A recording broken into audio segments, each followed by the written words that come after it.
మనలో ఉన్న ఆట నైపుణ్యం వెలికి రావాలి, ప్రజల గుర్తింపు జరగాలంటే నైపుణ్యం కలిగిన ఆటగాడితో పోటీ పడాలి అని పెద్దలు చెప్తా ఉంటారు. ఈరోజు పక్క రాష్ట్రంలో నారా చంద్రబాబు నాయుడు గారు ముఖ్యమంత్రిగా బాధ్యత చేపట్టిన తర్వాత అభివృద్ధిలో, సంక్షేమంలో వారితో పోటీ పడి ఈ రాష్ట్రాన్ని ముందుకు నడిపించే అవకాశం నాకు వచ్చింది.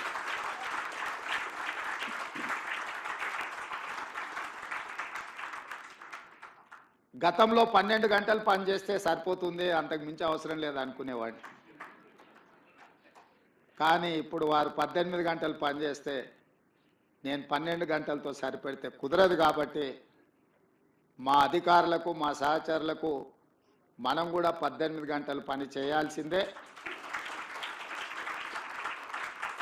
అభివృద్ధి విషయంలో, సంక్షేమం విషయంలో పోటీపడి ఈ 2 తెలుగు రాష్ట్రాలు ప్రపంచానికే ఒక రోల్ మోడల్గా నిలబడాలి అని నేను భావిస్తున్నాను. ఆ దిశగా మా ఆలోచన, మా విధానాలు, మా నిర్ణయం ఉంటుంది.